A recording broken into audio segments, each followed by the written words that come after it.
He's married. But every time he's alone, he feels you. Not because you're chasing him, but because your energy never really left. He gave her the ring, the vows, the life everyone sees. But the part of him that aches, that dreams, that remembers, still belongs to you, and you feel it too. Because he gave her his name. But he gave you his soul. There is a quiet kind of longing that doesn't make noise. It doesn't show up in the form of late-night calls or passionate confessions. It lives in the unspoken, in glances held too long, in the shift of energy when your name is mentioned, in the way he becomes someone else around you. He is married, but something inside him never let you go. You feel it, not because you're imagining things, but because energy doesn't lie. Even if he said goodbye with his mouth, a part of him still echoes your name when the world goes quiet. You wonder why it still haunts you, why the connection never faded, why you feel it every time he walks into the room, even if he's holding her hand. This is the truth no one says out loud. He gave her his name, his vows, his life on paper, but something deeper, something sacred, stayed with you. You were never the safe choice. You were the sole choice. He chose her because she made sense. You made him feel that this is the hidden story behind so many silent aches. The story of women who were never chosen officially, yet never forgotten emotionally. Let's talk about why this happens, and why, even though you try to move on, your heart still holds a space for someone who belongs to someone else. You don't want to be the other woman, but you can't unfeel what was never fully yours. And deep inside, you know, he gave her his name, but he gave you his soul. He chose comfort. You were chaos in the most beautiful way. Men often seek order, structure, safety. In a marriage, especially one formed from logic or pressure, they find a kind of predictable rhythm. But not all souls are built for rhythm. Some crave resonance. You were not predictable. You didn't fit in his box. You stirred something in him that no vow could silence. You mirrored a part of him he had buried for years. The wildness, the longing, the part of him that felt deeply and wanted more. You made him feel alive, and that scared him. Comfort calms the mind. Soul connections awaken everything else, especially the parts we've been taught to silence. When he looked at you, he saw the version of himself he almost forgot. The one who believed in meaning, in passion, in that unspoken language only two rare souls share. But he also saw the risk, the truth, the mirror dot. Sometimes, when someone reflects you too clearly, you run.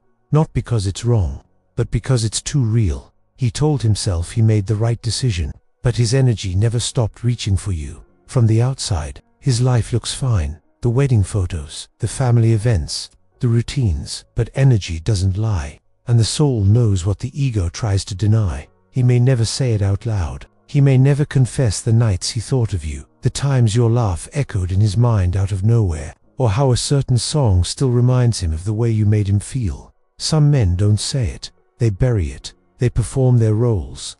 They protect their image. But the soul keeps reaching.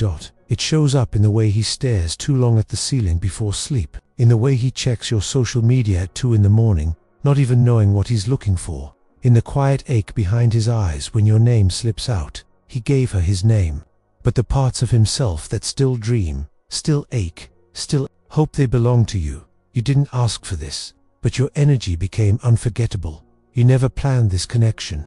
You weren't trying to steal someone else's world. You just felt it.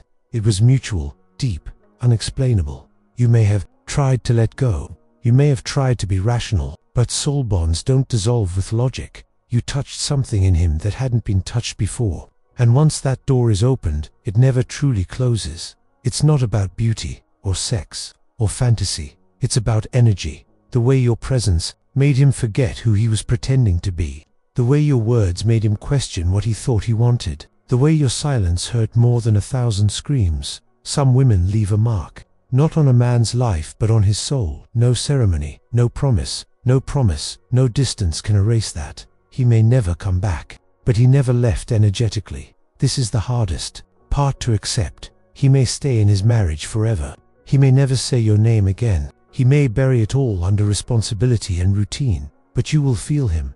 Even when men pretend to forget, their soul doesn't. The body adapts, the mind denies, but the soul stores everything. In quiet moments, when the noise fades, he feels it, that ache, that almost, that you are the unfinished song.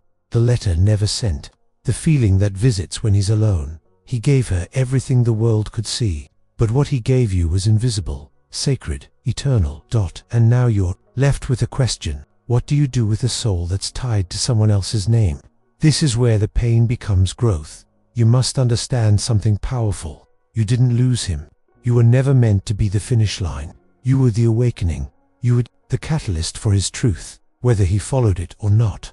More importantly, you were the reflection of your own. He showed you your own depth, your own capacity to feel, too long, to believe in something so real it terrified you. Now, it's time to turn that reflection inward. If a soul like his felt pulled to you, it means something in you is sacred, magnetic, unforgettable, not for him, for yourself. Let him go, not to forget, but to return to your own energy. There is no shame in loving deeply, but there is power in choosing yourself. You don't have to hate him. You don't have to erase the memories, but you do have to call your energy back. Every time you obsess over what he's doing, you drain yourself. Every time you wait for a message, you abandon your own heart. It's not about getting closure, it's about becoming it. The woman he couldn't forget deserves to remember herself. If something inside you knows this message was meant for you, there's a reason. The Jung method is a powerful way to finally understand the patterns, the energy, and the inner pull that keeps repeating. The link is in the first comment, waiting for when you're ready to go deeper. He loved your soul, but couldn't handle the reflection. Some connections are so powerful they illuminate everything you've kept hidden. And when he looked at you, he didn't just see beauty or desire. He saw truth, the truth of who he could be if he let go of the life that was expected of him. The truth of what he still wanted but never dared to ask for. The truth of what he lost when he chose comfort over courage. You reminded him of the self he never fully became, not because you tried, but because your energy didn't lie. It's not easy to be that kind of mirror, the kind that reflects more than a smile, the kind that exposes the ache behind the eyes, the kind that makes someone question everything they've built in while he may have chosen to stay where it's safe. You remain etched in the part of him that still longs to feel alive. You didn't just awaken his love, you awakened his truth, and that truth scared him more than any.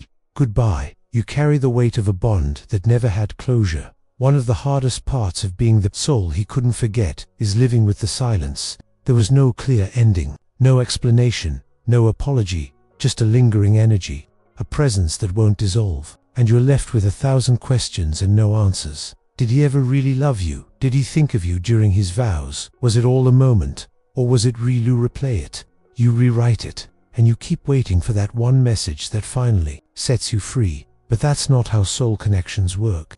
They don't break with logic, they fade only when you reclaim your power.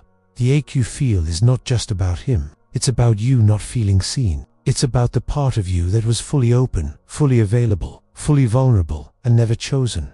And yet, your depth is not a weakness. It's the very reason he couldn't forget you. Because even in silence, your soul spoke too loud to ignore. You were the lesson, the turning point, the invisible chapter in his journey. Not every soul is meant to stay. Some are meant to awaken. You were the shift he wasn't ready for, the expansion he couldn't control, the invitation to evolve that he politely declined. But make no mistake, you changed him. Even if he never tells you, he may act like he moved on, but his eyes hold stories he never told. His choices carry echoes of your influence, and in the quiet of his mind, you are the chapter he never closed. He gave her his name, but he carries your memory like a secret tattoo under his skin. You were not a mistake. You were a mirror. You were the energy he needed to meet himself. He may have walked away, but you were the path. Letting go doesn't mean erasing. It means returning to your own center. So how do you move on from someone who never truly left? How do you stop thinking about a connection that was never fully lived? You don't fight it. You feel it. You give it space. You honor what it meant. You stop chasing answers from someone who couldn't even face his own. And then, you begin calling your soul back. You take your power out of his hands. You stop watching his silence like it owes you something. You stop measuring your worth by how deeply he remembers you. Because the woman he couldn't forget doesn't belong in the shadows. She belongs in the light, not his, your own. You are not here to be the eternal ache in someone else's story. You are here to become the flame in your own. What made you unforgettable was never about him. It was about your energy. Here's what no one tells you. It wasn't just what you gave him, it was who you became when you were with him. Open, alive, awake, unapologetically. You, that version of you, is not dependent on his presence. She still lives inside you, and she is waiting to be reclaimed. He saw her, he was drawn to her, but he wasn't ready for her. You are. You're ready to be her without needing his validation. You're ready to live from that place of magnetic truth, without wondering who's watching. You're not unforgettable because he remembers you. You're unforgettable because you remembered yourself in his presence. And now, it's time to keep remembering without him. Every soul connection is a mirror, but not every mirror becomes a home. Sometimes two souls collide to show each other what was missing, but that doesn't mean they are meant to stay. He was a mirror, but not a foundation. And your healing is not about replacing him. It's about rebuilding yourself from the version he awakened, the version that felt deeply, that loved without shame, that held nothing back. That version of you deserves to be honored, not because he saw her, but because she is real. She is you. The woman he couldn't forget deserves a life where she is chosen fully, not because someone is broken without her, but because someone is whole enough to hold her. That begins with you. The most powerful closure is becoming the woman who no longer waits, waiting for him to call, waiting for a confession, waiting for validation. It all keeps your power outside of you. The real shift happens when you no longer need his recognition to validate your experience. You can say, yes, it was real. Yes, it mattered. Yes, I still feel it sometimes, and still choose to move forward. Not out of bitterness, not out of denial, but out of love for yourself. He gave you a glimpse into your depth. Now give yourself the whole ocean. Because the woman he gave his soul to is not a memory, she is a force, and she is still becoming. And one day he will feel it again, but it will be too late. Maybe he'll scroll through your profile and wonder how he let you go. Maybe a familiar song will hit differently. Maybe in a fight with his wife, he'll think of how your energy calmed him. And maybe he'll finally realize what he gave up. But by then, you won't be waiting, because the woman he gave his soul to will have already given it back to herself. And that is the ending he never saw coming.